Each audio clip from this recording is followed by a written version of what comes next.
Everyone, I hope आपको मेरा last video समझ में आया होगा, उसमें कोई भी डाउट नहीं होगा, कोई भी क्वेरी नहीं होगी। और ये मेरा सेकंड लास्ट वीडियो है। और सॉरी, मैं जैसा बोली थी कि एग्ज़ाम्स के एक दिन पहले मैं वीडियो फिनिश कर दूँगी।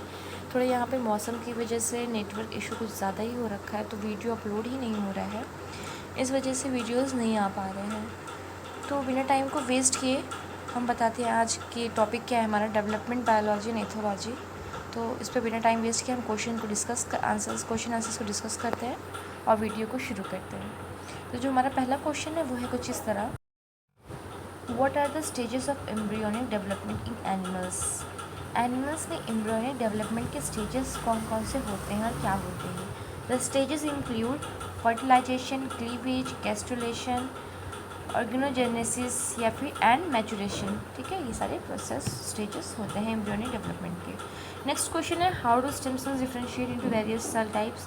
तो स्टेम सेल्स जो होते हैं वो सेल टाइप में कैसे ही डिफरेंशिएट किए जाते हैं अलग अलग सेल टाइप्स में। तो stem cells differentiate through the regulation of gene. जो स्टेम सेल्स होते हैं वो कैसे डिफरेंशिएट होते हैं, रेगुलेशन ऑफ जीन एक्सप्रेशन की वजह से। इन्फ्लुएंस्ड बाय इंट्रिंसिक फैक्टर्स से इन्फ्लुएंस होते हैं। इंट्रिंसिक फैक्टर्स क्या होते हैं, genes and proteins. And extrinsic factors से भी इन्फ्लुएंस होते हैं, जो कि signals from the other cells and the environment. Next है, what is the role of homeotic genes in development. Homeotic genes development में क्या रोल प्ले होता है। तो homeotic genes controls the identity of body parts, ensuring that structures develops in correct location. तो जो homeotic jeans होता है वो कंट्रोल करता है आइडेंटिटी ऑफ बॉडी पार्ट्स के आइडेंटिटी को कंट्रोल करता है, इंश्योर करता है कि जो उसका लोकेशन डेवलपमेंट है वो सही प्लेस पे हुआ है और सही लोकेशन पे हुआ है या नहीं हुआ है।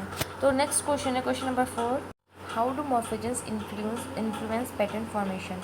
जो मॉर्फोजेंस होते हैं वो पैटर्न फॉर्मेशन को कैसे इन्फ्लुएंस करते हैं। जो मॉर्फोजेंस are signaling molecules that form concentration gradients guiding the spatial organization of tissue and organs। जो मॉर्फोजेंस होते हैं वो एक तरह से मॉलिक्यूल्स का कंसंट्रेशन ग्रेडियंट होते हैं जो कि गाइड करते हैं spatial organisation of tissue and organ के लिए। ठीक है, what is the significance of Hox genes cluster in development. तो Hox genes cluster plays a critical role in determining the body plan of an embryo along the head tail axis by specifying the identity of segment। तो जो Haksar jeans होते हैं वो बहुत ही critical role play करते हैं determining में कि बॉडी प्लान की एम्ब्रियो का जो बॉडी होगा वो कैसे होगा, जैसे कि उसका हेड कैसे होगा, उसका टेल कैसे होगा, उसकी एक्सेस, इन सबको आइडेंटिफाई करने में वो हेल्प करता है। नेक्स्ट क्वेश्चन है, how environmental factors influence development process. तो इन्वायरमेंटल फैक्टर्स जो होते हैं वो डेवलपमेंट प्रोसेस को कैसे इन्फ्लुएंस करते हैं। Environmental factors such as temperature, nutrition and exposures of chemical and can affect the gene expression and development outcomes। तो जो environmental factors होते हैं जैसे कि टेम्परेचर हो गया, न्यूट्रिशन हो गया, केमिकल का एक्सपोजर हो गया, ये सब जीन एक्सप्रेशन और उसके डेवलपमेंट में अफेक्ट करते हैं और पोटेंशियल लीडिंग डेवलपमेंट डिसऑर्डर्स, और कोई भी डेवलपमेंट डिसऑर्डर हो सकता है उनको। तो नेक्स्ट क्वेश्चन है क्वेश्चन नंबर 7 जो है, what are the teratogens and how do they affect embryonic development. तो टेरिटोजीन्स क्या होते हैं, वो एम्ब्रियोनिक डेवलपमेंट के कैसे अफेक्ट करते हैं। तो इसका answer, teratogens are substance that can cause congenital malformations or functional defects in embryo or fetus। Examples include certain drugs, alcohol and environmental toxins। टेरिटोजीन्स होते हैं वो एक ऐसा सब्सटेंस होता है जो कि कोग्नाइटल मेलफॉर्मेशन को फॉर्म करते हैं या फिर फंक्शनल डिफेक्ट्स करते हैं एम्ब्रियो में या फिर फीटस में। एग्जांपल्स लिखा हुआ है, जैसे कि ड्रग कोई भी मेल फंक्शन कर सकता है, अल्कोहल कर सकता है, या फिर इन्वायरमेंटल कोई टॉक्सिन्स हो सकते हैं। ठीक है, how do the process of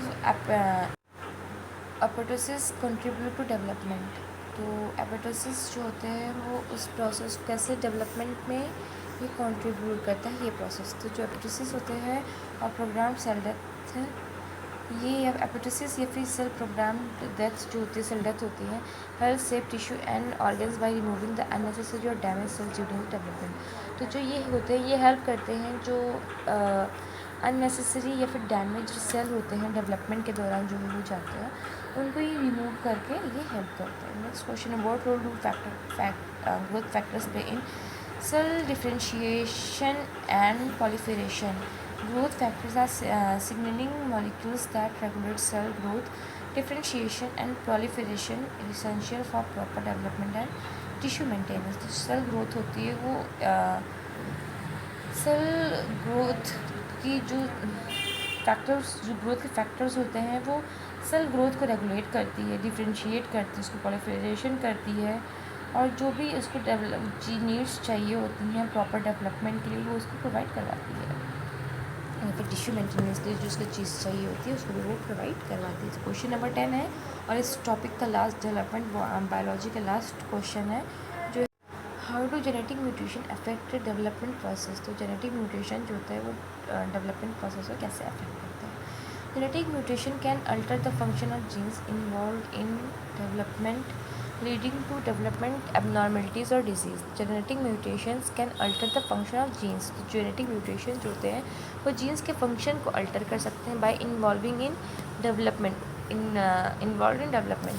जो भी डेवलपमेंट में जीन्स इन्वॉल्व होते हैं उसमें लीडिंग टू डेवलपमेंट abnormalities और disease leading to developmental abnormalities और डिजीज़। ये डेवलपमेंट जो एबनॉर्मलिटीज़ होती हैं बॉडी में और डिजीज़ होती हैं ये उनको भी अल्टर करके सही कर सकते हैं या फिर कुछ भी कर सकते हैं। सॉरी थोड़ी तबीयत नहीं सही चल रही है, इस वजह से थोड़ी आवाज़ में भी आपको फ़र्क दिख रहा होगा, उस पर ध्यान मत दीजिएगा।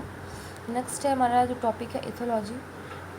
तो इथोलॉजी से हमारा पहला क्वेश्चन है, what is the difference between initiate and learn behaviour. Initiate और लर्न बिहेवियर में डिफरेंशिएशन कहा जाए तो क्या है। Initiate behaviour instinctual and present at birth.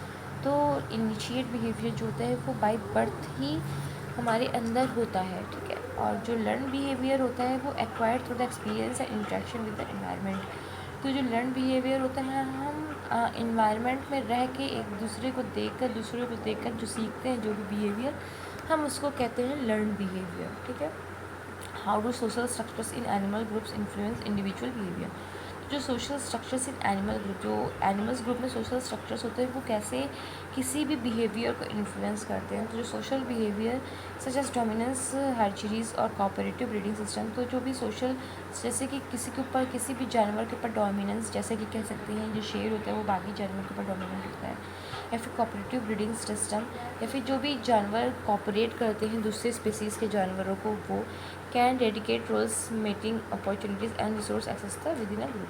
तो ये सब इन चीज़ों के लिए हेल्पफुल होते हैं। नेक्स्ट क्वेश्चन है question number 3, what are some examples of altruistic behaviour in animals. तो altruistic behaviour include act like warning calls.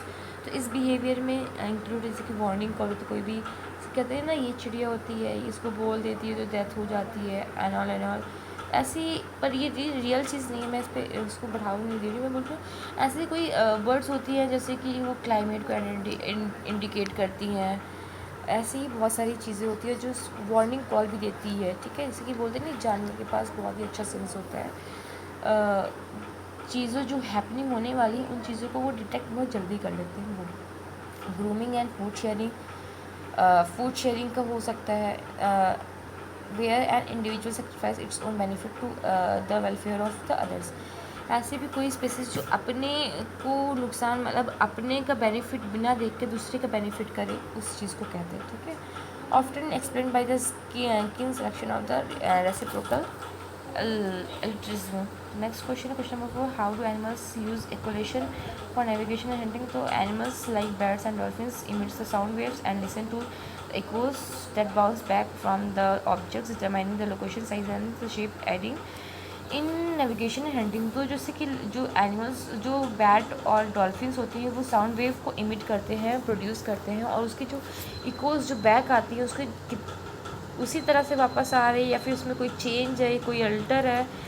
तो ये सब चीज़ें उनको, जो उनका ऑब्जेक्ट होता है, जैसे कि जो उनका प्रे होता है उसकी लोकेशन कहाँ पर है, उसका क्या साइज़ है, उसका क्या शेप है, उसकी नेविगेशन, वो कितना दूर है, कहाँ पर है, ये सब चीज़ें वो प्रोवाइड करवाती हैं। नेक्स्ट क्वेश्चन है question number 5, what is the role of courtship behaviour in reproductive success. तो कोर्टशिप बिहेवियर क्या होता है रिप्रोडक्टिव सक्सेस में।